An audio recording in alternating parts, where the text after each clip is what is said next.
아멘. 저희가 지난 수요일부터 누가복음이 끝나고 출애굽기를 묵상하게 되었습니다. 출애굽기는 창세기에서 아브라함과 이삭과 야곱 그리고 요셉 이렇게 이르는 그 하나님과 언약 맺은 그 족장들의 이야기가 창세기였다고 하면 바로 이 출애굽기는요 이제 하나님이 약속하신 대로 이스라엘이 민족을 이루어서 그 민족과 언약을 맺고 하나님이 그들과 새로운 관계를 시작하는 그런 구속사에 대한 책입니다. 그래서 우리가 출애굽하면 기억하기는 이스라엘 백성을 애굽에서 구해낸 이야기라고만 생각할 수 있는데 사실은 거기에서 더 나가야 하는 것이죠. 하나님께서 이 이스라엘 백성들을 애굽에서 구해낸 목적은 바로 하나님만을 섬기는 그런 선민들, 하나님의 백성들을 삼기 위함입니다. 원래 하나님이 창조하신 그 창조의 목적대로 온전히 하나님의 거룩한 피조물로서 하나님과 교제하는 사람들, 그렇게 살아가게 하시기 위함이 바로 이 출애굽이라고 하는 것이죠. 그래서 우리가 출애굽이라고 하면 하나님께서 이들을 애굽에서 구원하실 뿐만 아니라 그들을 친히 인도하시고 앞으로 그들이 원하는 그들에게 주시고자 하는 그 약속의 땅까지 인도하시기 위한 그 전초 이야기, 그 서론에 관한 이야기가 바로 출애굽이라고 할 수 있습니다. 하나님께서 아브라함에게 약속하셨죠. 내가 너로 하여금 큰 민족을 이루게 하겠다. 가나안 땅에 달랑 자기와 그 가족들 그리고 조카와 왔는데 그 몇 명 놓고 하나님이 하신 말씀이 너로 큰 민족을 이루게 하겠다. 셀 수 없는 많은 민족들, 저 별과 저 모래알처럼 그렇게 큰 민족을 이루겠다 하셨는데 그 약속이 이제 여기 출애굽에서 이루어지는 것을 우리가 볼 수 있죠. 그렇게 이스라엘 민족이 애굽 땅에서 정말 이 400년이라고 하는 기간 동안 그 70명이 들어와서 이제는 약 200만 명, 더 이야기하면 250만 명이나 되는 놀라운 숫자로 그렇게 큰 민족을 이루게 되었습니다. 이렇게 하나님이 약속하시고 하나님이 하시는 일은 늘 정확하신 거죠. 하나님이 말씀하신 것은 허튼 것이 하나도 없고 땅에 떨어지는 것이 하나도 없다는 겁니다. 하나님이 이스라엘 백성에게 복을 주고 그들을 창대케 했더니 결국 그들이 큰 민족이 되었다. 그런데 문제는 뭐냐면 이것을 보는 그 애굽의 사람들 그리고 애굽의 왕 그 바로는 이들을 두려워했다는 겁니다. 만약에 이들이 이 많은 인구를 가지고 혹시라도 나를 배반하게 된다면 그러면 우리나라는 어떻게 되는가? 그만큼 두려움의 대상이 될 정도로 그들의 그 크기나 그 숫자가 굉장히 커졌다는 것이죠.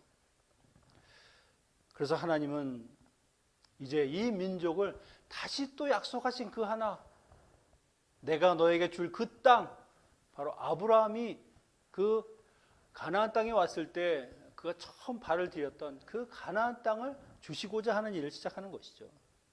그러기 위해서는 먼저 출애굽을 해야 되는 겁니다. 하나님께서 출애굽을 하기 위해서 무엇을 먼저 하십니까? 바로 한 사람을 준비시키는 겁니다. 하나님께서는요 늘 일하실 때 가장 먼저 사람, 자기의 말, 자기의 뜻, 자기가 행동하는 모든 것들을 따라서 그대로 준행할 수 있는 그 사람을 먼저 준비시키는 겁니다. 바로 그 사람이 모세라고 하는 것이죠. 모세는 결국 그 하나님에게 충성된 아주 신실한 종으로서 하나님의 말씀에 따라 하나님이 이끄시는 대로 원하시는 대로 그 백성들을 인도하는 지도자가 되는 것이죠. 그가 지도자가 되기까지 그의 삶에서 있었던 일들을 우리가 보면 하나님이 우리에게 어떤 믿음을 원하시는가, 또 그 주변에 있는 사람들이 어떻게 하나님께 믿음의 모습을 보였는가 하는 것을 우리가 깨달을 수 있습니다. 오늘 1, 2절에 보면 레위 가족 중 한 사람이 가서 레위 여자에게 장가들어 그 여자가 임신하여 아들을 낳으니, 모세는 레위 지파라고 하는 그 믿음의 가정에서 태어났다는 겁니다. 그때나 지금이나 아이의 출생은 정말 복된 일이죠. 이것보다 기쁘고 정말 그 가정에 정말 같이 온전히 하나님께 그 생명을 선물로 받는 이런 기쁨이 어디 있겠습니까? 그런데 이들이 지금 처한 상황은 그렇게 썩 좋지 않은 상황이라는 것이죠. 히브리인들의 그 인구 증가를 두려워한 바로 왕이 어떻게 하든지 그 인구를 억제하기 위해서 처음에는 산파들에게 남자아이를 낳으면 다 죽여라. 하지만 그들이 하나님을 두려워하여 그 말을 듣지 않습니다. 그러니까 다시 두 번째는 무조건 남자아이를 낳으면 다 나일강에 던져라. 나일강에 던져서 죽이라는 거죠. 그러니 아이가 태어나면 잔치집이 되는 것이 아니라 태어난 아이를 나일강에 던져서 죽여야 되는 정말로 초상집과 같은 그런 아주 슬프고 아주 답답한 일이 생기게 되는 겁니다. 인간이 아무리 악하다지만 바로도 자기가 자녀를 키우는 아비인데 어떻게 그 어린아이, 어린 생명을 죽이는 것을 이렇게 계획할 수 있을까? 그는 하나님의 뜻에 반하는 겁니다. 자기의 자리, 자기의 권력, 그것을 유지하기 위해서 이런 몹쓸 짓도 하는 것이죠. 예수님이 태어날 당시에 헤롯도 이스라엘의 왕이 태어난다고 하니까 그것을 두려워해서 내 자리를 지키기 위해서는 그 태어나는 왕을 죽여야 된다. 그래서 예수님이 태어난 그 시점으로 인해서 한 2살 이하의 모든 아이를 죽이라는 명령을 내립니다. 무지하고 정말 무식한 사람들, 그렇게 한다고 하나님께서 계획하시고 뜻한 그것이 꺾이고 막히거나 취소됩니까? 절대 그렇지 않죠. 인간의 손으로 어떻게 하나님이 계획하신 것을 막을 수가 있습니까? 절대 그런 일이 일어날 수 없습니다. 하나님께서 바로가 사내 아이를 죽이라고 명령한 이 시점에 하필이면 이 시간에 모세라고 하는 하나님이 세우실 그 지도자를 이 땅에 태어나게 하신 것은 분명히 하나님의 뜻이 있다는 겁니다. 어찌 보면 바로가 자기의 힘과 권력을 동원해서 사내 아이를 죽이고 인구를 억제하겠다는 그 정책 자체가 얼마나 하나님의 뜻에 반하는 것인지, 하나님이 그런 인간의 힘으로 세우는 모든 계획들이 얼마나 무가치한 것인가 하는 것을 이 모세를 통해서 마치 보여주고 그 바로를 비웃는 것처럼 그렇게 일하시는 것을 우리가 보게 됩니다. 내가 아무리 내 힘으로 나를 꺾으려고 해도 그것은 절대 되지 않는다. 너의 노력, 너의 힘, 그것은 아무짝에 쓸모없는 것이야. 그걸 보여주시는 것이죠. 하나님께서 모세를 보내서 내 백성을 내놓으라 할 때도요, 그 바로는 대체 하나님이 누구길래 내가 왜 내 사람들, 내 노예들을 내놔야 되느냐, 그렇게 비웃었습니다. 자신만만하게 도전장을 내밀었지만 결국 10가지 재앙을 통해서 그 애굽의 신들이 얼마나 무력한지 그걸 다 보여주죠. 그리고 그 재앙을 통해서 온 나라가 황폐하게 됩니다. 마지막에는 자기가 가장 아끼는 그 아들마저도 다 잃어버리는 그 엄청난 대가를 치르고서 하나님이 누구신가를 그나마 알게 되었다는 겁니다. 끝까지 내놓지 않으려는 그의 뜻이 꺾이고 하나님의 뜻이 이기는 것을 볼 수 있죠. 히브리인 아이들을 죽이라고 명령했던 그 애굽의 사람들이 결국 하나님의 재앙을 통해서 모든 아이들, 첫 번째 소태생들은 다 죽게 되는 그런 참담한 일을 맞이하게 되는 겁니다. 이렇게 고난의 시간에 모세가 태어나죠. 그의 아버지는 아므람, 어머니는 요게벳입니다. 비록 죽음이 선포되었긴 했지만 하나님께서 이 땅 가운데 생명을 보내시고 하나님의 뜻을 이루시는 그 일, 그리고 이스라엘 민족들을 번성하는 그것은 결코 멈춰지지 않았다는 겁니다. 이 부모들은 그 왕의 명령을 어기고 이 아이를 석 달간 숨겨서 키웁니다. 어느 부모가 자기가 낳은 아이를 나일강에 던질 수 있겠습니까? 그런데 여기는 2절에 보니까 이 부모들이 모세를 숨긴 이유 중에 하나가 잘생긴 것을 보고라고 되어 있습니다. 이 말은 원빈처럼 잘생기면 살려주고 저처럼 못생기면 그냥 아낌없이 던진다는 그런 뜻이 아니죠. 자기 자식을 보면 다 이쁘고 귀엽죠. 눈에 넣어도 아프지 않을 만큼 그렇게 사랑스러운 것이 자녀입니다. 하지만 여기서 잘생겼다 하는 말은요, 이 토부라는 단어인데 바로 하나님께서 세상을 창조하시면서 첫째 날부터 그 마지막 날까지 토부하셨다. 보시기 좋았더라. 보시기에 아름다웠다. 이렇게 표현하는 것이 바로 이 토부입니다. 사도행전 7장 20절에도 스데반이 그 이스라엘의 역사를 쭉 회고하면서 모세를 이렇게 설명했습니다. 하나님 보시기에 아름다운 사람이다. 이것은 모세가 하나님이 주신 믿음의 아들, 하나님의 자녀, 아름다운 생명이었다 하는 것을 보여주는 것이죠. 아마 그 부모에게도 하나님께서 이런 마음을 주셨을 겁니다. 정말 하나님 주신 생명, 하나님 주신 그 아름다운, 정말 보기에 아름다운 아이. 다른 한편으로는 이렇게 토브라는 단어를 그 창세기에 쓰였던 것을 이 모세에게 씀으로 인해서 결국 모세를 통해서 하나님께서 이루실 새로운 창조의 날, 창조의 출발점을 말씀하시는 것이죠.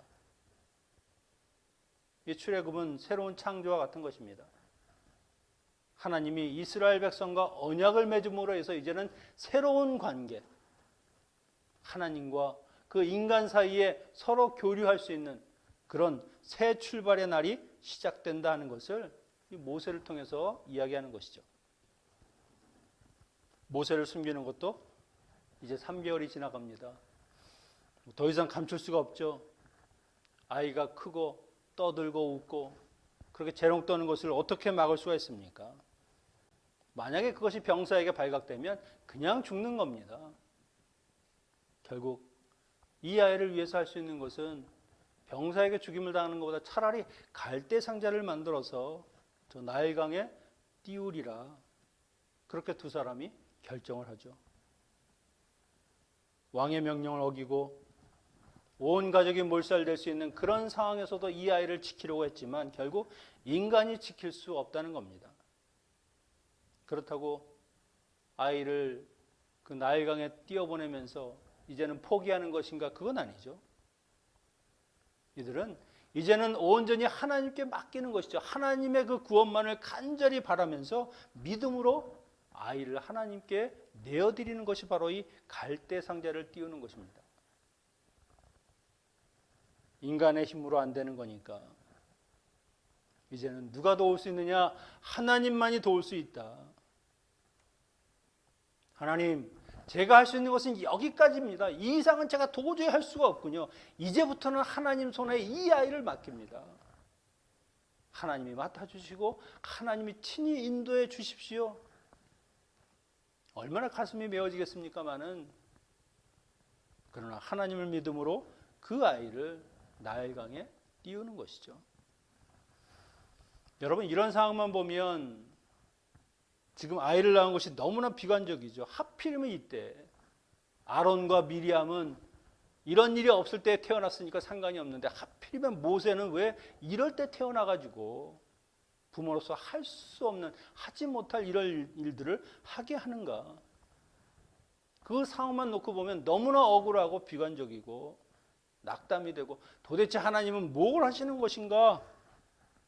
이 아이가 죽도록 이렇게 내버려 두셔야 하는 것인가라는 그런 생각도 할 수 있습니다.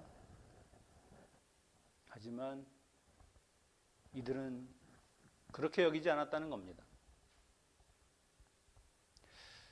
한편으로 생각하면요, 만약에 이런 상황이 없다면 과연 이들이 모세를 하나님께 내맡기는 일을 할 수 있었을까? 아마 절대 모세를 내놓지 않았을 겁니다. 그렇지 않다고 하면 결국 모세가 안전하게 그 공주의 손에서 자라는 일도 불가능하다는 것이죠. 때로는 하나님께서요, 모든 상황과 여건을 통해서 우리로 하여금 믿음으로 무언가를 할 수밖에 없는 상황도 만들어 주신다는 겁니다. 내 힘으로 할 수 없고 내 용기로 할 수 없지만 그러므로 상황 때문에 하나님만을 오직 의지할 수밖에 없는 그런 일들을 우리가 하게끔 해서 결국 그것을 통해서 하나님의 뜻이 무엇인지 그 하나님이 어떻게 일하시는지를 발견하게 할 수 있다는 것이죠. 결국 이 일을 통해서 하나님이 얼마나 놀라웠게 일을 하시는지, 하나님이 어떻게 이 민족을 이끌고 인도하시는지 그것을 보게 되는 겁니다. 하나님이 이들을 외면했습니까? 절대 외면하지 않았죠. 하나님은 이런 말도 안 되는 것 같은 상황 속에서도 하나님의 일들을 해가시더라. 그 와중에서도 하나님은 이스라엘 민족을 구원하시고 이끌어 가실 그 준비들을 하고 계시더라 하는 것을 우리가 볼 수 있습니다. 그걸 우리가 알 수 있는 것이 여기 갈대 상자라고 하는 그 상자라는 단어입니다. 이것은 테바라고 하는 단어죠. 노아의 방주에 썼던 이 방주가 테바입니다. 이 성경에서 딱 두 군데, 노아의 방주 그리고 이 갈대 상자, 이 두 군데만 이 단어가 쓰였습니다. 이것은 이 둘 사이에 공통점이 있다는 것이죠. 노아의 방주는 그 방주를 통해서 하나님이 노아와 그 가족들을 구원하시고 온 세계에 있는 그 짐승들을 다 방주를 통해서 살리셨습니다. 노아가 방주를 통해서 구원받은 백성이 된 것처럼 하나님께서는 이 갈대 상자를 통해서 모세를 구원하실 것이다. 어디로부터? 물에서부터 구원하실 것이라는 것이죠. 이 방주와 갈대 상자가 보여주는 또 다른 의미가 있습니다. 방주나 상자는요, 그곳에 물이 스며들지 않도록 거기에 역청을 바르죠. 이 방주에 바르는 역청을 코페르라고 하는데요. 그 뜻은 생명의 값, 속전, 구원, 뭐 이런 뜻이 있습니다. 물로부터 우리를 분리해주고 보호해주고 결국 물이 스며들지 않도록 우리를 지켜주는 그것을 통해서 우리를 살리신다는 것이죠. 바로 이것이 예수 그리스도를 표현하는 말입니다. 방주는 오늘날 이 시대에 예수 그리스도입니다. 그 안에 있는 사람은 누구나 다 구원을 얻을 수 있도록 주님이 우리를 건져주시는 것이죠. 마찬가지로 이 작은 갈대 상자지만 이 상자를 통해서 모세와 이스라엘의 모든 민족들이 결국 구원을 받게 될 것이다 하는 것을 예표로 보여주시는 겁니다. 모세의 부모가 그 아이 하나를 하나님께 온전히 맡겼더니 하나님께서 그 아이를 통해서 이스라엘 모든 백성을 구원하시는 그런 지도자로 삼아주시더라.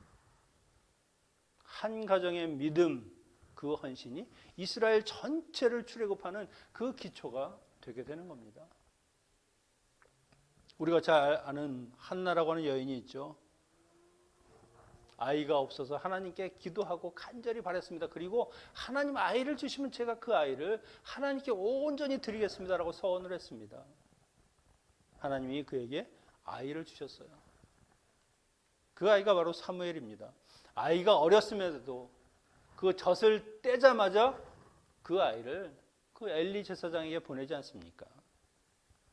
하나님이 주신 아이라고 믿고 그렇게 내가 서원했기 때문에 이 아이를 드렸더니 이 사무엘이 시대를 바꾸고 하나님의 놀라운 역사를 세상 가운데 선포하는 그런 믿음의 인물이 되는 것을 우리가 볼 수 있습니다. 여러분, 그래서 우리가 우리의 자녀들, 우리가 품고 끌어안고 그 아이를 위해서 뭔가를 하겠다고 하는 것 자체가 사실은 무리일 수 있다는 겁니다. 물론 내가 그 아이를 양육하고 먹이고 입히고 그건 부모들이 해야 되겠지만 그 나머지 인생의 모든 부분은 하나님께 맡겨야 되는 겁니다. 하나님께서 잘 키워주시고 인도하도록 기도하고 믿음으로 양육하고 그럴 때 하나님이 맡아주시고 그 아이를 하나님이 가장 좋은 길, 가장 복된 길로 인도하시는 것이죠. 요게벳처럼 그 갈대 상자를 내 손에서 떠나보내는 이런 믿음의 헌신과 하나님께 온전히 맡기는 것, 그것이 우리에게 필요하다는 겁니다. 그러면 하나님께 맡긴다는 것이 무엇인가? 우리가 갈대 상자가 어떤 것인가를 보면 알 수 있습니다. 방주와 이 갈대 상자에 없는 것이 세 가지가 있죠. 바로 방주에는 돛이 없습니다. 바람을 탈 수가 없습니다.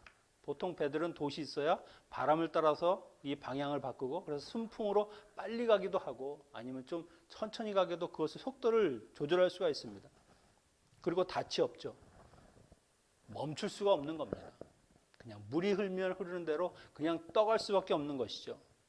그리고 키가 없습니다. 방향을 내 마음대로 할 수 없다는 겁니다. 내가 원하는 목적지, 내 욕구를 따라서 갈 수가 있는 것이 아니라 그냥 정처 없이 떠나가는 겁니다.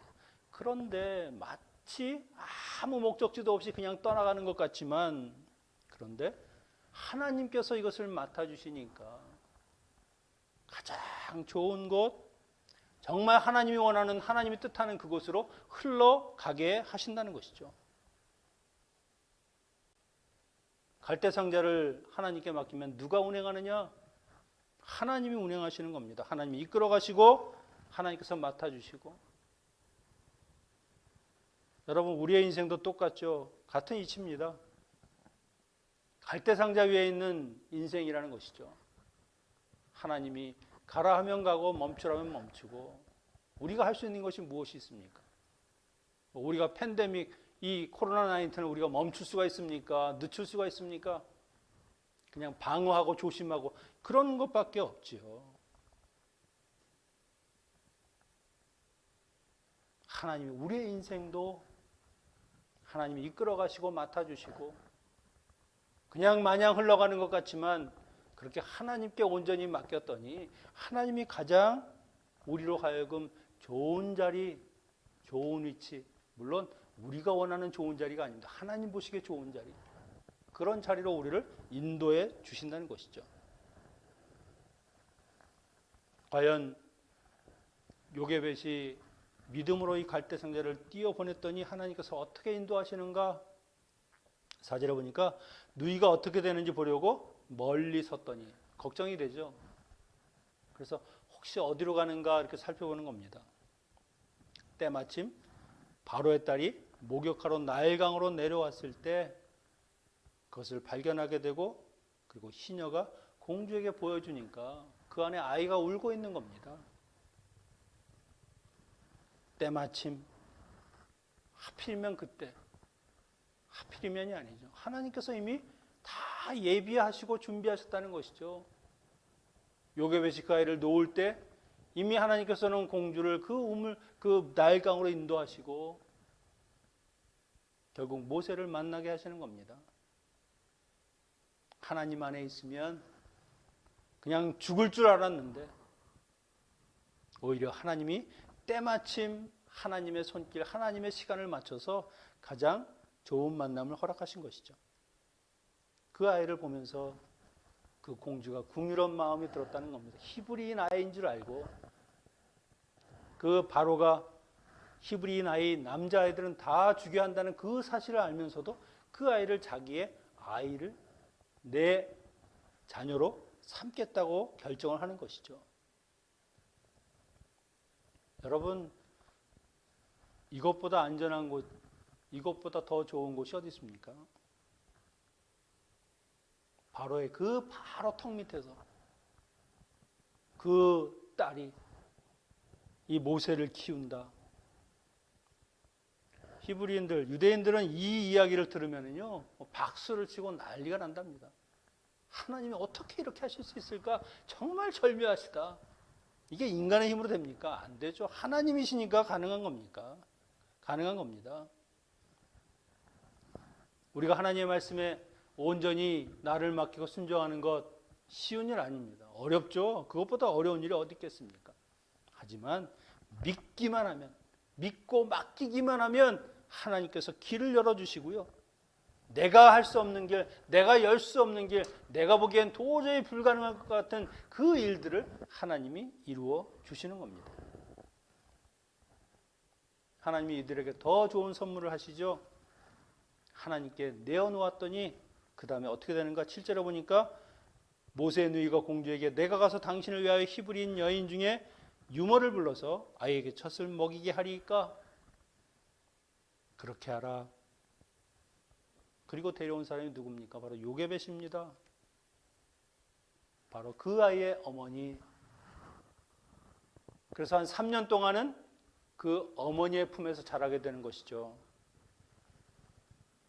내가 놓았더니 다시 나에게 돌아오게 하시더라. 더욱 안전한 모습으로. 더구나 공주가 정한 사람입니다. 이제는 모두 위험이 사라졌고요. 그리고 자기 아들을 키우면서 싹을 받게 된다는 것이죠.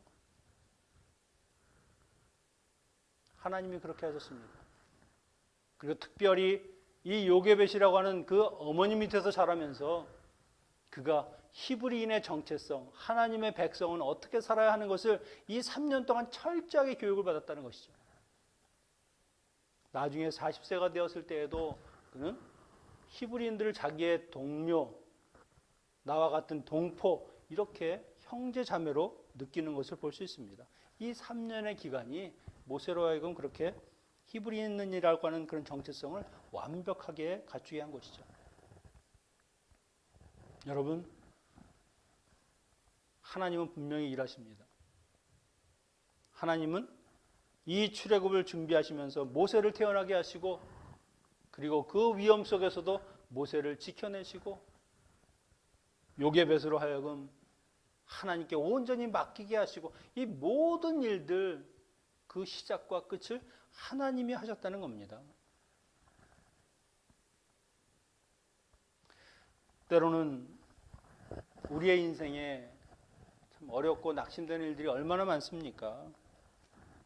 하지만 그럼에도 불구하고 여러분 낙심하지 마십시오. 왜냐하면 하나님은 그런 상황 속에서 분명히 우리를 위해서 일하시고요. 우리를 위해서 많은 여러 가지 길들을 만들고 준비하신다는 겁니다. 다만 그것은 하나님의 때에 하나님의 뜻과 하나님의 방법으로 이루어진다는 것이죠. 그러면 우리는 무엇을 해야 됩니까? 그 하나님의 뜻과 방법에 나를 맞추고요. 하나님의 시간을 기다리고 온전히 하나님의 때가 될 때를 우리는 기도하면서 믿음으로 인내하며 기다려야 하는 것이죠. 아무리 상황이 어렵더라 할지라도 여러분 끝까지 믿고 기다리십시오. 믿음으로 우리의 자신을 하나님께 맡긴다. 방향도 모르고 멈추지도 못하고 그냥 흘러가는 것 같은 시간일 수 있지만, 그러나 그것이 분명히 하나님께서 그 뜻과 섭리 가운데 온전히 우리를 인도해 가시는 하나님의 시간, 하나님의 방법이라고 하는 것을 꼭 믿으십시오. 그리고 여러분이 지금 정말 힘이 없고 정말 어렵다고 생각할 때 하나님께 손을 내밀어서 요청하십시오. 하나님, 저를 붙들어 주십시오. 이 믿음 없음을, 이 연약함을 하나님 붙들어 주셔서 흔들리지 않게 하시고 오직 믿음으로 주님만을 바라보면서 내 모든 것을 주님께 맡길 수 있도록 주여 인도하여 주시옵소서. 그런 기도를 드리시면 우리의 아버지 되시는 그 하나님께서 어찌 우리의 기도를 외면하시겠습니까? 더군다나 나를 의지하는, 하나님을 의지하는 그 기도를 하나님께서 절대 버리지 않는다는 겁니다. 모세를 키워내신 그 하나님이 똑같이 우리도 하나님의 자녀로 키우시고 인도하시고 온전한 하나님의 자녀가 되게 하여 주실 겁니다. 여러분, 여러분의 인생을 한번 갈대상자에 담아서 온전히 하나님께 내어놓아 보십시오. 그러면 우리의 삶 속에서 하나님의 은혜를 날마다 경험하는 놀라운 축복이 여러분의 삶 속에 함께 하실 것입니다. 이런 믿음의 삶을 살아가는 모든 성도님 되시기를 축원합니다.